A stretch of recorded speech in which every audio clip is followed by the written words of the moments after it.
By the time I pulled up in front of Mercer Press, the temperature had dropped to 19 degrees, and the heater in Malcolm's borrowed truck was blowing air that smelled like dust and hot pennies.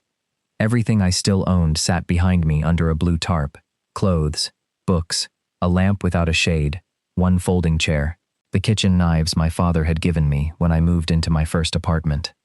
The rest was in storage until I could afford the monthly fee again. Across the street stood a 3-story brick building with tall windows, black trim, and a brass plaque reading Mercer Press, established 1926. The apartment listing had described the available studio as compact but thoughtfully restored. What that meant was small enough to photograph creatively and cheap enough that I could make rent for 3 months if I stopped pretending unemployment was temporary. I was 4 minutes early. I had spent most of my adult life arriving early because people trusted the man who arrived early.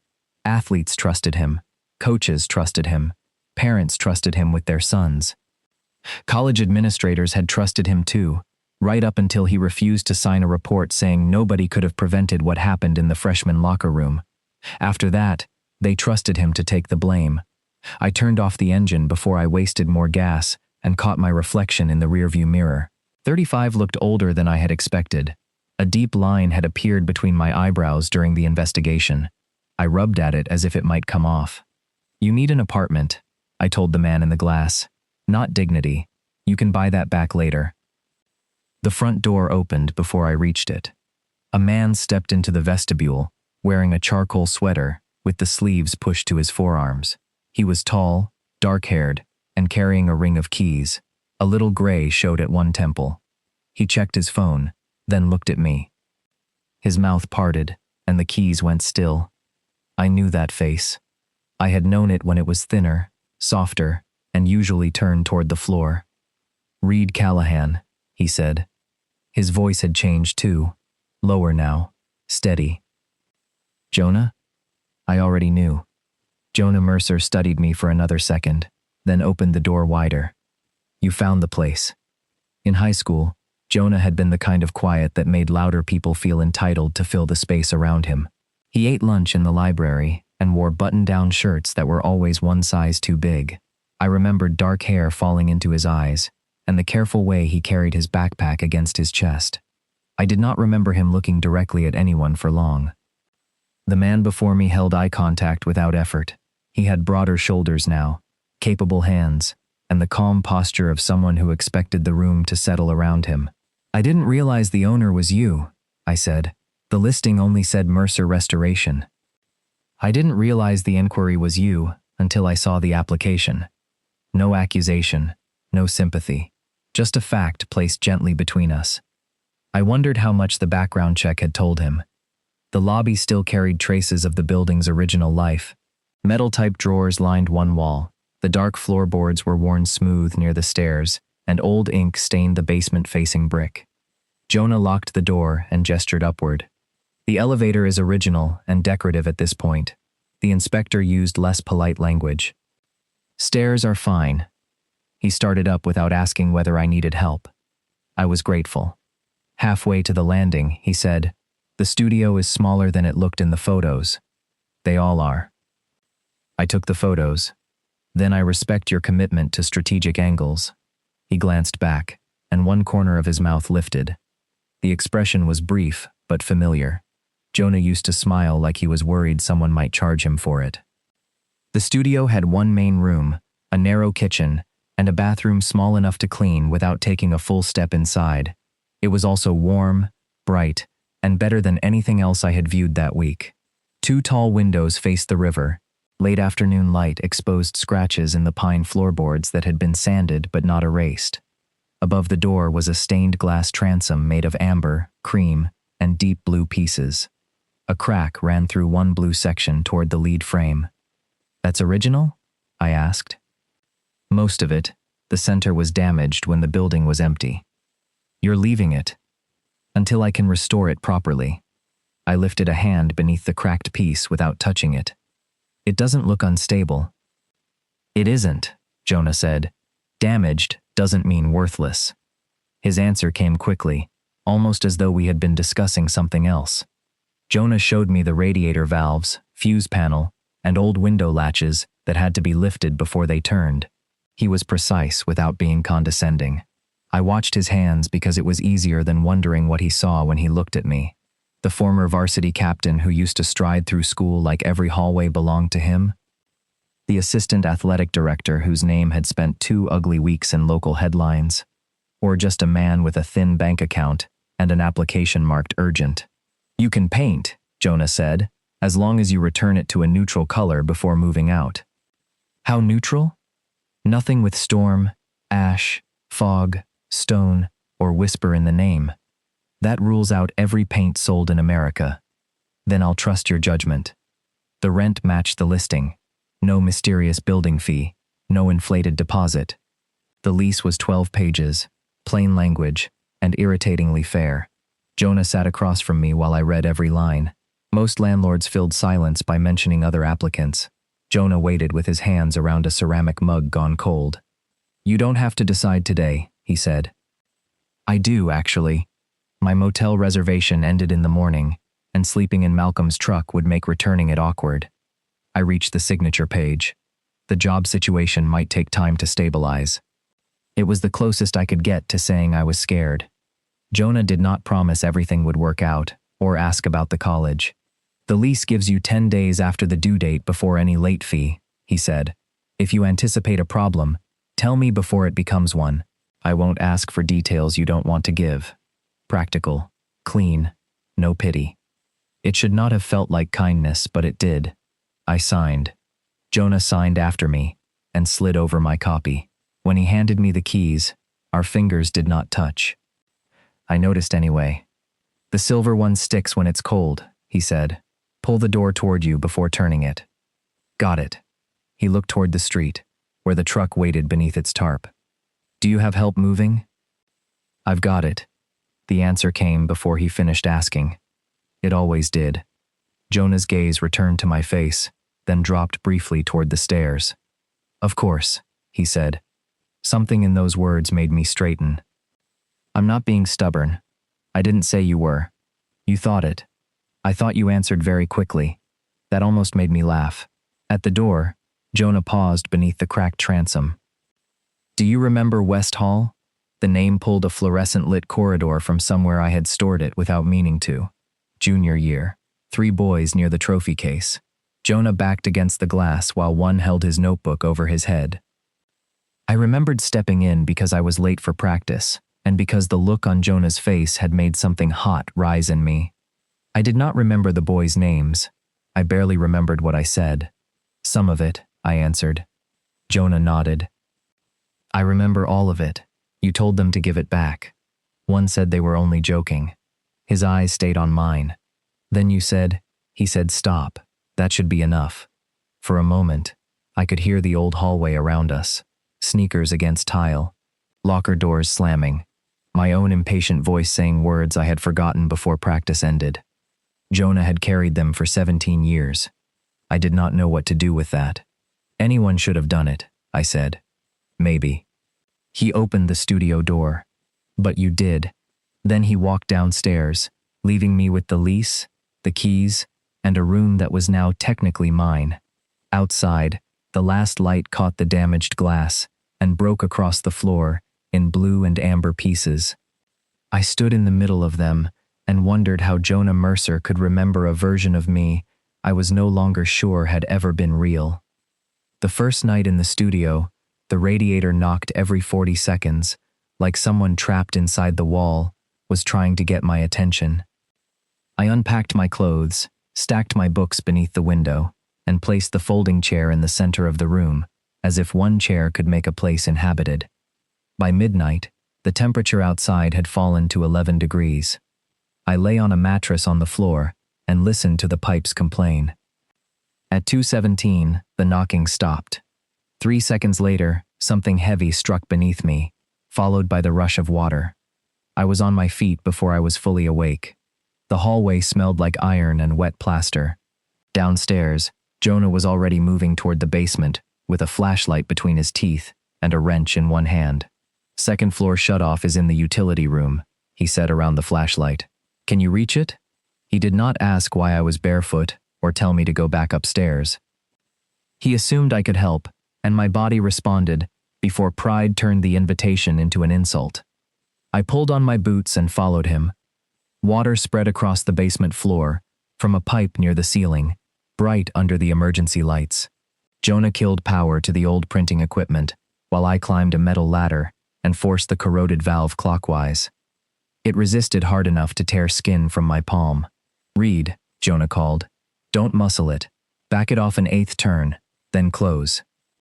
"I know how valves work." "Then demonstrate your emotional maturity by listening." I almost laughed, which made it easier to do exactly what he said. The valve finally moved. The spray weakened to a violent stream, then a heavy drip. Jonah shoved plastic sheeting over stored architectural models while I dragged 2 wet boxes away from the wall. We worked without getting in each other's way. He anticipated what I reached for. I understood his gestures before he spoke. It felt familiar in a way that had nothing to do with high school, and everything to do with being beside someone who stayed useful under pressure. When the immediate danger was contained, Jonah leaned both hands on the work table and breathed through his nose. Water darkened his sweater from shoulder to waist. A cut near his thumb had started bleeding. "You're hurt," I said. "So are you." I looked down at my palm. "Mine's nothing." "Interesting." "Mine was also nothing until you saw it." Before I could answer, a sharp sound came from above us, not breaking glass, but close enough that Jonah's head snapped toward the ceiling. The transom. The failed pipe ran beneath the wall where the studio door sat. Jonah explained as we climbed that the vibration could worsen the existing fracture. He fetched a padded case and 2 suction handles from his workshop. I held the ladder while he examined the frame. "The lead is pulling away on the right," he said. "We need to remove it tonight. Tell me where you want me." His gaze flicked down to me. Something quiet passed through his expression, gone before I could name it. "Top step, left side. Keep pressure even." We worked beneath the weak hallway light, close enough that his shoulder pressed mine whenever we adjusted our grip. The glass was heavier than it looked. Jonah counted under his breath while we eased the panel free, his voice low near my ear. I became aware of details I had no business cataloging during a building emergency. The clean scent of soap beneath damp wool, the strength in his forearms, the wet strand of hair across his forehead. The boy I remembered had always tried to make himself smaller. This Jonah occupied space without apology. When the frame finally released, its weight shifted toward me. Jonah's hand closed around my upper arm, steadying both the panel and me. "You have it?" he asked. "Yeah." His grip remained 1 beat longer than necessary. Then he let go. We carried the transom downstairs and placed it flat on a padded table.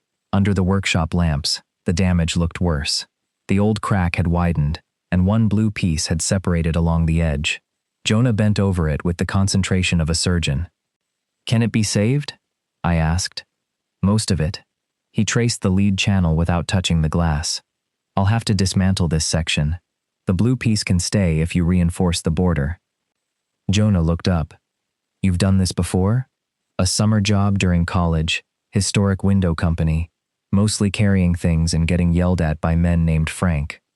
Every restoration trade has at least 1 Frank. Ours had 3. His mouth curved again. This time the smile stayed long enough for me to feel rewarded by it. The plumber could not arrive until morning, so Jonah opened the taps to drain the lines and checked every apartment. I went with him because there was no reasonable way to return to bed while water still ran through the walls. At each door, he explained the problem calmly, offered space heaters where needed, and wrote concerns in a small black notebook. Nobody raised their voice. Nobody questioned whether he knew what he was doing. I watched an elderly tenant hand him a spare key without hesitation. By the time we returned to the basement, I understood that Jonah had not become confident by learning how to look fearless. People trusted him because he paid attention. He noticed the loose stair rail, the cold bedroom, the tenant who claimed she was fine while rubbing her hands together. He solved problems without making anyone feel foolish for having them. He cleaned the cuts on both our hands at the utility sink. When I reached for the antiseptic, he moved it out of range. "You can do your own," I said. I could, but you're holding your hand like it belongs to someone else. I looked down. My palm had begun throbbing. Jonah took it only after I opened my fingers toward him. The distinction mattered.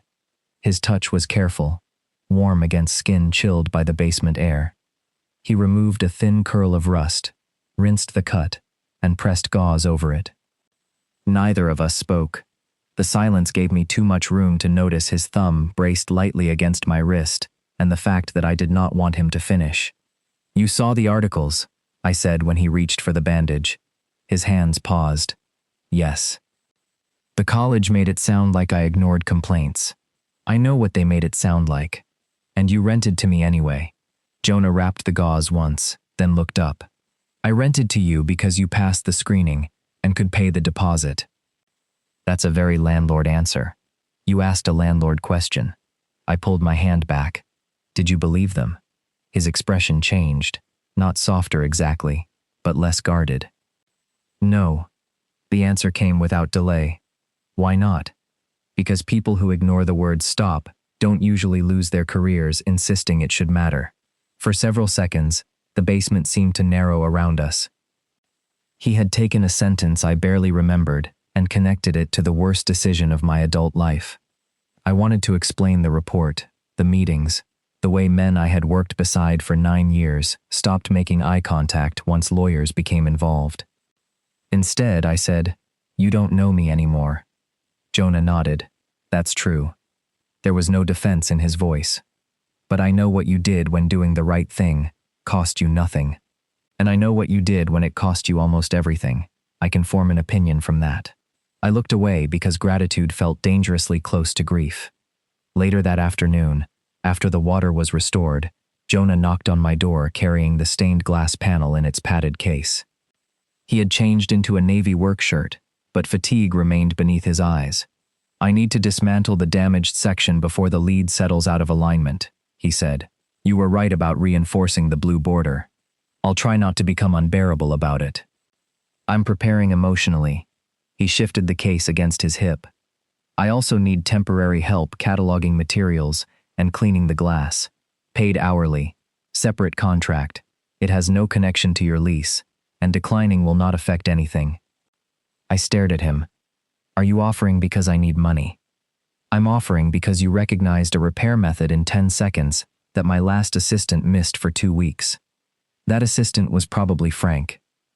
His name was Trevor, which made it less forgivable. The contract was 1 page, clear rate, estimated hours, either party free to end the arrangement. Jonah had included a line stating that no payment could be applied automatically to rent. I read it twice, searching for charity disguised as paperwork. What I found was work I knew how to do, and a man who had taken care not to corner me. 3 evenings? I asked. "Probably 4. And if I'm terrible, then I'll exercise my authority as your employer and become extremely disappointed." I signed at the bottom. Jonah placed his name beside mine, then handed me a brass key for the basement workshop. It was heavier than the apartment key. "Tomorrow at 7?" he asked. I closed my fingers around it. "I'll be early." His eyes warmed with recognition. "I assumed you would be." The basement workshop became the most reliable part of my week. At 6:55 each evening, I walked downstairs with my sleeves rolled and found Jonah setting out gloves, cotton swabs, and numbered trays. He measured every fragment before moving it. I preferred to move the obvious pieces first and let the pattern tell us what remained. By the 3rd night, our disagreement had become routine. "You cannot intimidate glass into cooperating," he told me. "You cannot bore it into surrender either. Precision is not boredom." That sounds like something printed on an architect's mug. He looked toward the ceramic cup beside him. "It is." I laughed hard enough that the soldering iron slipped. Jonah caught my wrist before it touched the table, then released me as soon as I steadied. The gesture was quick, practical, and somehow followed me upstairs. We began with the amber border, lifting each piece from the old lead channel and cleaning away decades of dust. Jonah labeled everything in narrow handwriting. I made fun of him until I discovered he had drawn a complete map of the panel, including the direction of every hairline crack. "You always do this much preparation?" I asked. Only when failure would be expensive or visible. That covers most of life. Exactly. Jonah planned because plans made loss feel negotiable. I had spent years handling crises after they arrived. He tried to prevent them from entering the room. Between us, the glass slowly came apart without breaking further. On Thursday, I received my 6th rejection email while Jonah was heating old glazing compound. The message was 3 sentences long. They had selected a candidate whose experience more closely aligned with the institution's current needs. I had written versions of that sentence myself when hiring assistant coaches. It meant they had searched my name. I locked my phone and placed it face down. Bad news? Jonah asked. Weather alert. He glanced toward the windowless basement. Severe underground conditions? You should be grateful I'm not charging extra for conversation. He did not push. He moved the tray of blue glass toward me and said, "These need the steadier hands." It was such a careful way to give me something useful that I nearly resented him for understanding. 10 minutes later, I ruined one of the paper templates by cutting outside the line. Jonah looked at it, then at me. That weather alert appears aggressive. I set down the knife. They went with someone whose experience aligned better. I'm sorry. No speech about their loss. No assurance that the next one would work out. Just the truth. I keep thinking the story will stop following me, I said. Then I remember search engines exist. Jonah leaned against the table, leaving several feet between us. Do you want help, distraction, or quiet? Nobody had ever asked what kind of care I could tolerate. Distraction, I said. Jonah nodded. Frank once glued his sleeve to a cathedral window. Which Frank? All 3, eventually. By the time he finished describing the rescue operation, I was laughing again. The following night, Jonah brought takeout from a Lebanese place around the corner and claimed the order had been accidentally doubled. There were 2 different entrees, 2 drinks, and exactly 1 portion of the pistachio dessert I had mentioned liking the week before. I looked at him until he sighed. I was going to work late, and the restaurant accidentally remembered my dessert? Their customer service is exceptional. I could have called it charity. Instead, I divided the dessert into 2 paper cups and pushed one toward him. We ate at the work table with the glass fragments between us.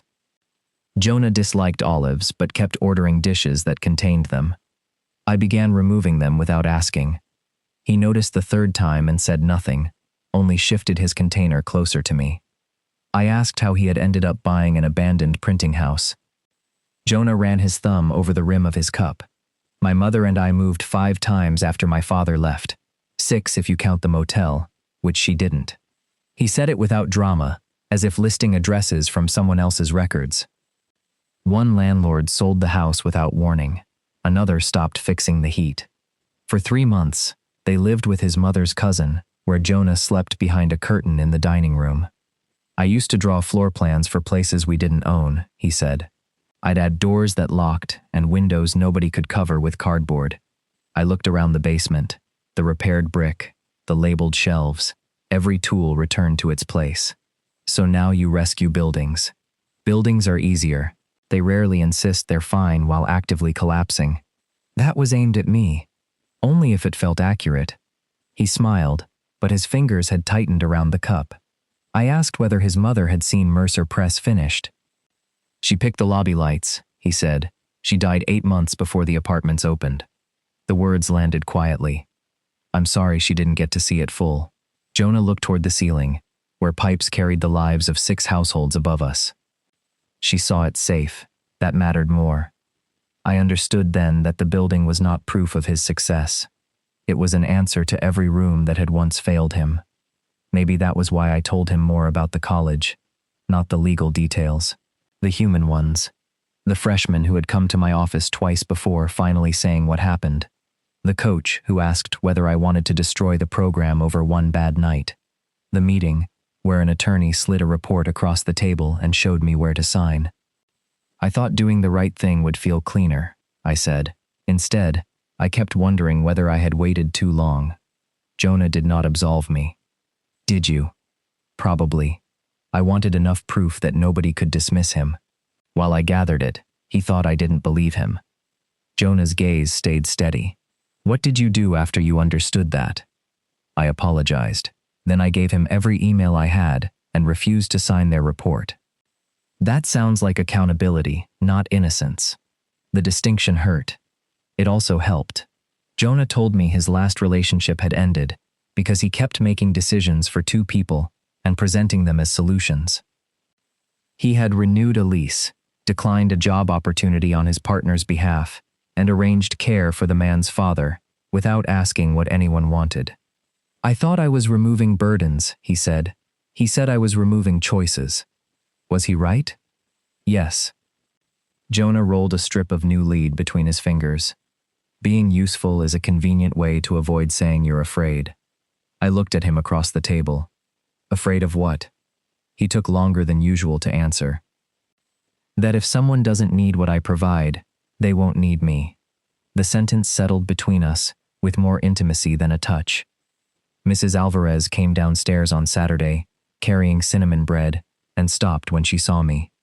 She had supervised the high school library, where Jonah spent most lunches, and I served exactly 3 detentions. Reid Callahan, she said. Still standing in doorways like you own them? I rent now. She laughed, then looked from me to Jonah with an expression that made both of us suddenly interested in the glass. She remembered the day I carried a stack of returned books for Jonah after someone dumped them across the floor. I did not. You were always kind when nobody important was watching, she said. After she left, I told Jonah memory had improved the story.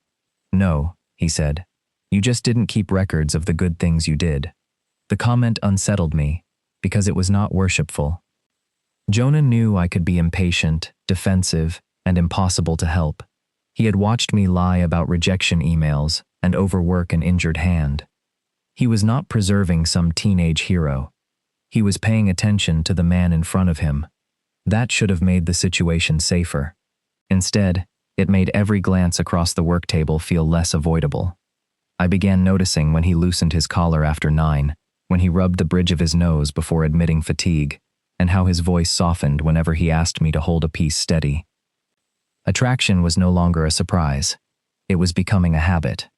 On our final contracted evening, we fitted the amber border back into place. The panel was not finished, but its shape had returned. Jonah held it upright while I checked the alignment. Light from the work lamp passed through the glass and left warm color across his face. Why did you have the studio ready so quickly? I asked. He went still. You said the application came in late. Most landlords would have taken longer. The unit was empty. That isn't an answer. Jonah lowered the frame carefully onto its supports. For once, he did not reach for a tool or a document. I know what it's like to need one door to open, he said. And you decided mine should? Jonah looked at me with an expression I could not reduce to gratitude, history, or professional concern. I wanted it to. Then he turned off the work lamp, leaving the restored amber pieces glowing for one last second before the basement went dark. Safe Play Greyhaven called on Monday morning while I was scraping old putty from the final blue section. I almost let it go to voicemail because unfamiliar numbers had become small delivery systems for rejection. Jonah looked up from his drafting table when my phone kept vibrating. You should answer. It could be a warranty scam. Then, ask whether they cover emotional damage. I stepped into the corridor and answered on the 4th ring. Tessa Vaughn introduced herself, said she directed a nonprofit focused on athlete safety, and asked whether I could meet later that week. She had read the public record, spoken with people who had worked under me, and wanted to hear what happened in my own words. When I returned to the workshop, Jonah was pretending not to watch the door. Not a scam, I said. His shoulders loosened. Good. The interview was scheduled for Thursday. 2 hours later, Malcolm called. He had heard through the college network that I was exploring options, which meant somebody had already begun measuring how dangerous I might become if I found a platform. He offered me an associate director position at a private university outside Philadelphia, better salary than my old job, housing allowance, a clean title. All I had to do was sign a non-disclosure agreement covering the investigation and decline future comment. You can rebuild, Malcolm said. Or, you can spend years proving a point nobody remembers. I wrote the salary on the back of a receipt and stared at it until the numbers blurred. It was enough to restore every part of my life that looked broken from the outside. I told Jonah about both opportunities that evening. I expected questions about safe play. Instead, he asked to see the non-disclosure agreement. I'm not asking for legal advice, I said. Good. I'm an architect. He read the page anyway, his jaw tightening as he reached the clause preventing me from assisting future complainants. This isn't silence about the past, he said. It's advance permission to abandon anyone who comes after. It's also a job. I know. Do you? I heard the edge in my voice and disliked it immediately. Jonah placed the document on the table. I know what it costs to be without one. Then maybe don't make this sound simple. I don't think it's simple. You look disappointed. I'm trying not to look like anything. After that, Jonah became painfully professional. He sent workshop hours by email even though I lived one floor above him. He stopped bringing food and no longer stayed after the scheduled work ended. When I made a joke, he smiled politely, the way people did at networking events before checking for someone more useful. I told myself I preferred the distance. The lie lasted until Saturday, when a man in a camel coat came into the workshop and greeted Jonah with a familiarity that changed the air. His name was Elliot, a structural engineer helping with another project. He leaned against Jonah's desk, stole Jonah's pencil, and asked whether they were still having dinner Tuesday. Jonah said yes. My grip tightened around the glass cutter. Elliot left after 20 minutes. I waited another 5 before saying, he seems comfortable here. Jonah continued reviewing measurements. He has worked with me for 6 years. That explains the pencil theft. Should I notify the police? You could establish boundaries. Jonah looked up. Elliot and I have boundaries. Dinner on Tuesday is within them. Heat climbed the back of my neck. Right. I turned to the blue glass, pushed too hard, and sent the cutter squealing across the surface. Jonah reached over and took it from me. You'll score it too deeply. I know how to use it. You did 10 minutes ago. His eyes narrowed slightly. What are we actually discussing? Nothing. I pulled off my gloves. That appears to be your preferred answer. You're the one communicating through calendar invitations. Jonah set the cutter down with deliberate care. You may be leaving. So I am trying to respect that. By pretending we barely know each other? By not making your decision about me. The words landed harder than they should have. You think I'd stay because you asked? I think you might feel guilty if I did. You don't know that. No, he said, I don't. Because every time I get close to asking what you want, you tell me you've got it. I paced to the utility sink and back.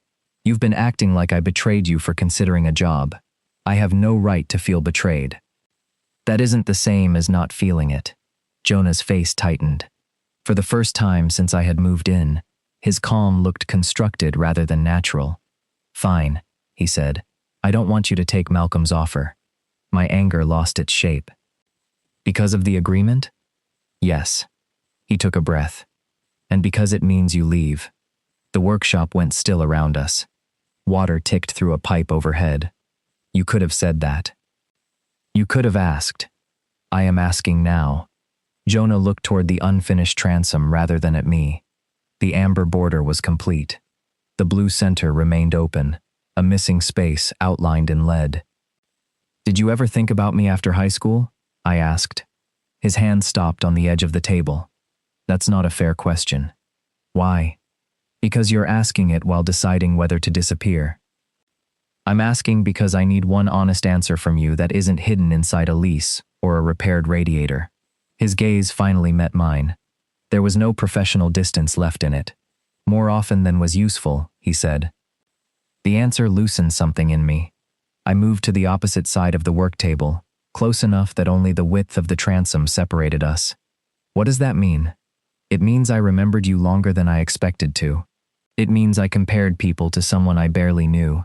It means I was relieved when I stopped doing that, and apparently I was wrong about having stopped. His honesty was not romantic in the polished way confessions were supposed to be. It was inconvenient, restrained, and painfully specific. Jonah, don't. Don't what? Ask me to say more when you may leave in 2 weeks. I placed my hand on the table beside his, palm up, not touching, close enough that either of us could close the distance. Jonah stared at the space between our fingers. His breathing changed, almost imperceptibly. I'm not asking you to promise anything, I said. That isn't the problem. Then what is? He lifted his eyes to mine. You live in my building. Your rent is below market. I employ you for this project. You're choosing between unemployment and a contract that compromises everything you did. If I touch you now, how do either of us know you felt free to say no? I'm saying yes. To what? The question stopped me. I did not know whether I meant a kiss, a beginning, or simply proof that Jonah wanted me enough to risk his control. He saw the uncertainty. His expression softened, but he did not move his hand. I want to, he said. That is not the same as believing I should. So this is rejection. No. His voice dropped. It's the opposite. Rejection would be easier. I drew my hand back slowly. The absence of contact felt sharper than contact might have. Jonah's shoulders fell as though restraint had weight. When you can leave without losing your home, he said. When you have work that does not depend on me, and when staying here is an actual choice, ask me again. I looked at the apartment key on my ring, then at the brass workshop key beside it. Both had come from him. And if I take the Philadelphia job, then I will help you pack if you want me to. His mouth tightened. And hate every box. That night, I lay awake, listening to the radiator knock. The Safe Play interview waited on Thursday. Malcolm wanted an answer by Friday. On the floor beside my mattress, the apartment key caught a narrow strip of streetlight. Jonah wanted me. The knowledge should have made everything simpler. Instead, it gave weight to every decision I made next. He would not ask me to stay while I needed him. He would not touch me until I was free to leave. For the first time, desire did not feel like someone taking something from me. It felt like a door Jonah refused to close and refused to pull me through. Tessa's interview lasted an hour and 40 minutes. She did not ask whether I was a hero or a victim. She asked for dates, names, decisions, and the exact moment I understood the freshman had stopped trusting me. When I finished, she closed her notebook and said Safe Play would contact me within a week. Malcolm wanted an answer by 5 that afternoon. I sat in the truck outside the nonprofit's office, with both futures open on my phone. One came with money, status, and silence. The other paid less and required me to help young athletes challenge institutions, like the one that had discarded me. At 4:37, I declined Malcolm's offer. At 4:42, I received an email from Safe Play requesting a second meeting. For the first time in months, a choice felt like mine. I went back to Mercer Press, intending to tell Jonah.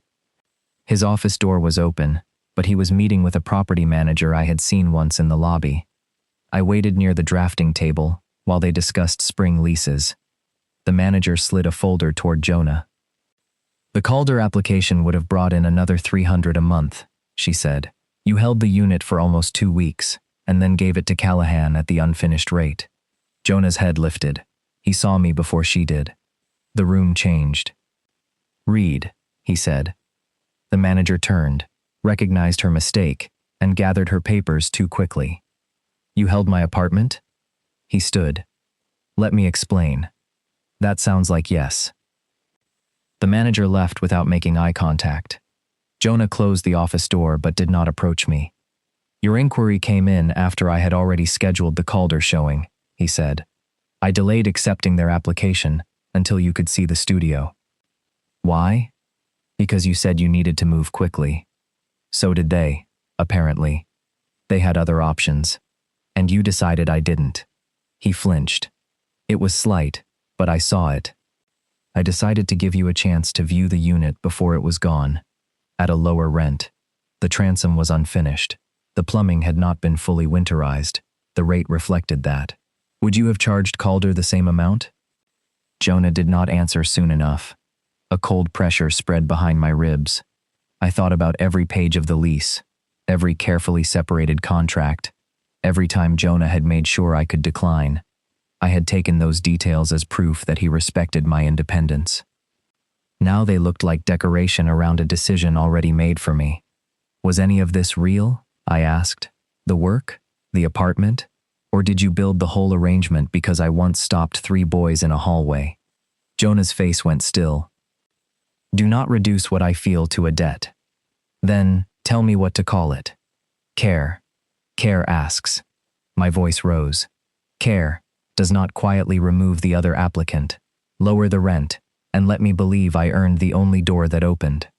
Jonah stepped closer, then stopped before the distance could become pressure. You did earn it. You qualified. You paid the deposit. You signed the lease. After you changed the field, I made space for you. Without telling me. The words struck him, because they were his own history returned.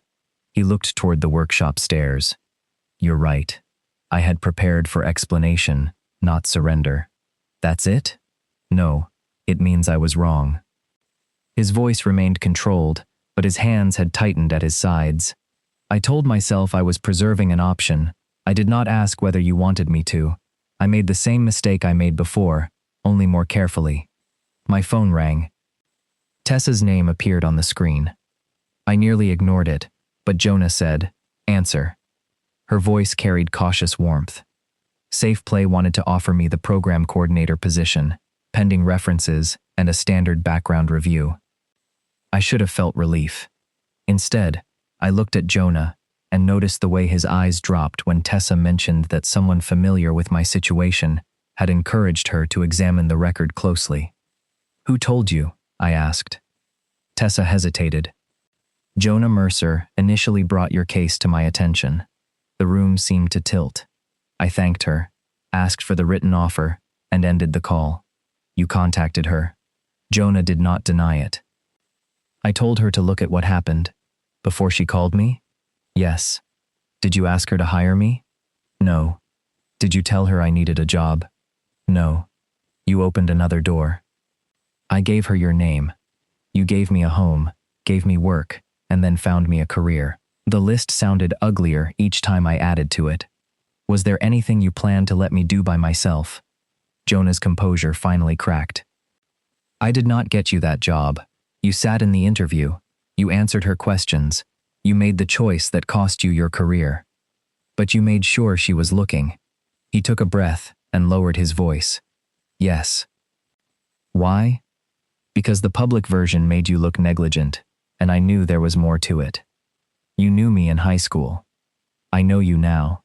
Do you? I stepped back. Or do you know the boy who defended you and keep arranging his life so you can finally repay him? Jonah's face lost color. That is not what this is. Then what is it? I love you. The words came out rough, and he shut his eyes, as if he wished he could pull them back. I stood frozen. He opened them again. I did not want to say it like that. And I am not asking you to answer. I should have heard the confession. Instead, all I could hear was the imbalance beneath it. How am I supposed to trust that? I asked.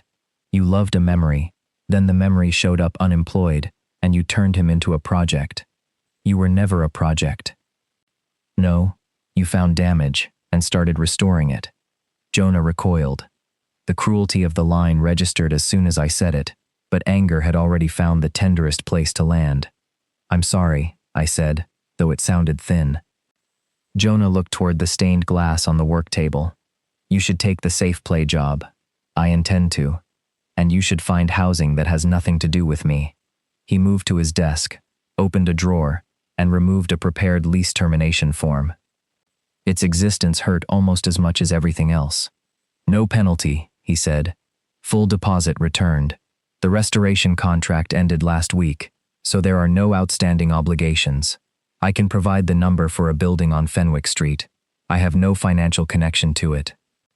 He placed the papers between us without pushing them closer. You already planned for this. I planned for the possibility that my feelings would make this arrangement unfair. You planned for everything. Not well enough.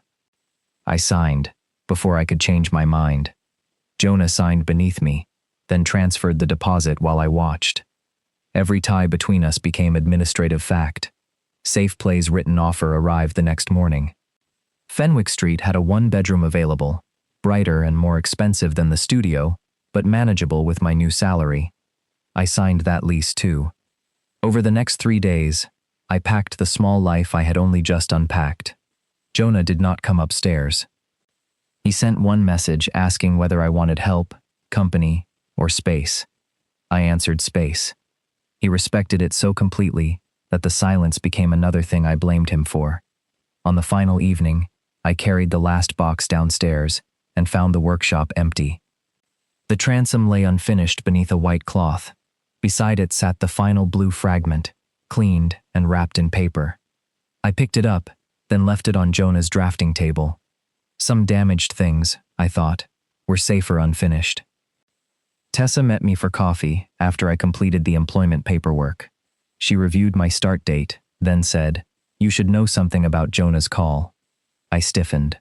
"I know enough." "I'm not sure you do. He did not ask me to hire you. He did not describe your finances or ask for a favor. He sent the public report and said, 'Judge him by the choice that cost him his career.' Then he gave me the names of 3 people who could verify the timeline." I stared at my untouched coffee. He still interfered. "Yes," she said. "You're allowed to be angry about that, but don't confuse an introduction with an achievement. You earned the offer." She left the distinction with me and changed the subject. That afternoon, I loaded the borrowed truck again. The folding chair, the lamp, the books, the knives. There were more boxes than before, because somewhere between arriving and leaving, I had started believing I might remain long enough to need ordinary things. My keys now opened an apartment on Fenwick Street. My employment contract sat in the glove compartment. Jonah controlled neither. I was free in every way he had asked me to become free. At the first traffic light, I reached into my coat pocket and found the blue glass fragment. I did not remember taking it from the drafting table. Its repaired edge pressed against the paper, imperfect but solid. The light turned green. Fenwick Street was 3 blocks ahead. I signaled, turned left instead, and drove back toward Mercer Press. The building looked different when I returned without a key to it. The brass letters above the entrance caught the late afternoon light, and the windows reflected a sky the color of wet slate. I parked across 2 spaces, left the engine running, then came back to turn it off, because apparently dramatic gestures still had to respect fuel prices.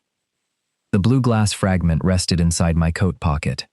I stood on the sidewalk long enough for cold air to work through my shirt. I had rehearsed 6 openings during the drive. All of them made me sound either furious, desperate, or like a man trying to negotiate a lease. In the end, I crossed the street with nothing prepared. The front door was unlocked.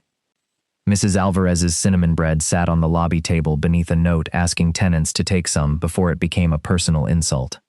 Jonah's office was dark, but light showed beneath the basement door. I followed it downstairs. The workshop smelled of warm metal, dust, and the cedar oil Jonah used on the old drafting table. He stood with his back to me, wrapping the unfinished transom in thick paper. The amber border was intact. The empty blue center made the whole panel look like a sentence missing its final word. "You're storing it?" I asked. Jonah froze. He turned slowly, as if quick movement might frighten me away. He wore a pale work shirt with the sleeves buttoned at his wrists, and exhaustion had deepened the shadows beneath his eyes. "I thought you were moving into Fenwick Street today." I was. His gaze moved to my empty hands, then toward the stairs. "Did something happen with the apartment?" "No." "The job?" "I start Monday." Relief crossed his face before caution replaced it. "That's good." "It is." He waited. Jonah had always been better at silence than I was. This time, I let it remain until I could speak without using anger as scaffolding. "You crossed a line," I said. "Yes." "You should have told me about the apartment." "Yes." "And Safe Play." "Yes." I had expected explanation, maybe another careful distinction between creating an opportunity and making a decision. Instead, Jonah stood beside the wrapped glass and accepted each accusation without trying to move it away from himself. I was angry because you made choices that belonged to me, I said. I'm still angry about that. You should be. But I said things designed to hurt you. His jaw tightened. You were hurt. That doesn't make cruelty honest. Jonah looked down at the paper he had folded over the frame. You were right that I treated your life like something I could stabilize if I found the correct sequence.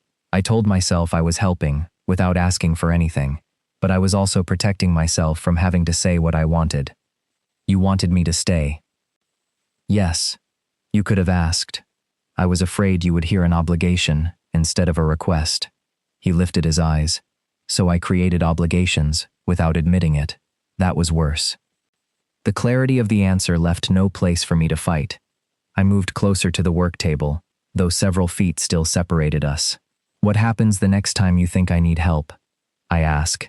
And if I say no, I believe you. Even when you think I'm making a mistake? Jonah's mouth moved, almost a smile, but not quite. I reserve the right to be privately insufferable. That sounds realistic. It is the most responsible promise I can make. I reached into my pocket and placed the blue glass fragment on the table. Jonah stared at it. I found it in my coat. You took it. Apparently, you were very committed to leaving. I contain contradictions. I noticed. For the first time since I entered, some of the tension left his shoulders. I touched the paper wrapping around the transom. Why were you putting it away? Because I didn't know how to finish it without you. He glanced at the fragment. And because looking at the missing section was becoming unproductive. That is the closest you've ever come to saying something dramatic. I'm under unusual stress. I looked at him across the table, where we had spent so many evenings sorting damaged pieces into numbered trays. Tessa told me exactly what you said to her. Jonah's expression closed slightly. I should have told you first. Yes, but she also told me you didn't ask her to hire me. I didn't. I know that now. I pressed my palm against the cool table. I earned the job. You did. I found another apartment. I know. My lease here is terminated. You returned the deposit. The restoration contract is over. Yes. I took a breath that felt larger than my lungs. Then I can leave without losing anything. Jonah went very still. You told me to ask again when that was true, I said. His voice came out quieter. Reid, you don't owe me an answer because I confessed badly during an argument. I know. You don't have to come back because you understand my intentions. I know. And forgiveness doesn't require a relationship. I know that too. He swallowed. Then what are you asking? I walked around the table until nothing stood between us. Jonah did not move. He gave me every inch of the remaining distance and made me choose whether to close it. I'm asking whether you still want to touch me. His breath caught, but his hands stayed at his sides. Yes. I'm asking whether you want me when I'm not your tenant, employee, project, or teenage protector. Yes. Why? Jonah looked at me with the same directness he had shown the first day, only now there was nowhere for either of us to hide. You were kind to me once, when you had nothing to gain, but I'm not trying to repay you. I don't need you to protect me anymore. His voice roughened. I need you to stop believing you have to be strong before anyone is allowed to love you. The words reached a place I had spent years defending from everyone, including myself. I saw the office where the freshman had tried to speak. The conference room where I refused to sign. The motel receipt in my glove compartment. The folding chair in the middle of the empty studio. Every version of me I had judged by whether he could hold the line alone. What if I'm not good at needing people? I asked. Then be bad at it honestly. A laugh escaped me, uneven and embarrassingly close to tears. That might be the least romantic thing anyone has ever said. I can revise it. Don't. I raised one hand and stopped before touching his face. Is this okay? Yes. I placed my palm against his cheek. Jonah closed his eyes for half a second and leaned into the contact so carefully it nearly undid me. When he opened them, I said, I don't want you as my landlord. Good. I don't want a rescuer. Understood. And I refuse to be a debt you spend the rest of your life paying. You aren't. I want the man who measures glass 3 times, steals my olives by pretending not to want them, and asks whether I need help, distraction, or quiet. Jonah's hand lifted but stopped beside my waist. Which do you need now? You. His fingers settled against my side. That answer was not one of the options. Update the form. I kissed him before he could argue. There was no rush, no startled collision, no desperation disguised as certainty. Jonah's mouth met mine slowly, giving me time to change my mind even after I had chosen. His free hand touched the back of my neck, then paused until I moved closer. The kiss deepened by degrees, warm and careful and real enough to make every imagined version feel thin. When we finally separated, his forehead hovered near mine without touching. Still okay? He asked. Yes. Still free to leave? Yes. Are you leaving? Not tonight. The answer made him smile fully. I had never seen it before. It transformed his whole face, not into the boy he had been, but into a man who had finally risked wanting something aloud. I kept the Fenwick Street apartment. Jonah did not suggest otherwise. For the first few months, we moved carefully between 2 homes, while learning the difference between care and control. When I had a difficult day at Safe Play, Jonah asked whether I wanted help, company, or space. Sometimes I said space and changed my mind 10 minutes later. Sometimes I said help and had to resist explaining why I deserved it. Jonah practiced waiting for answers. I practiced giving honest ones. Safe Play turned out to be harder than college athletics and more meaningful. I sat with teenagers who were afraid nobody would believe them, coaches who wanted to change broken systems, and parents who had learned too late that reputation could become a weapon. I could not protect everyone. That truth once would have felt like failure. Now I understood that standing beside someone was not the same as controlling the outcome. In early April, Jonah and I completed the transom. We did not hide the repaired crack.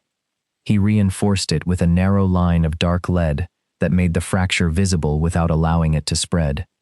Together, we installed the panel above the main entrance to Mercer Press.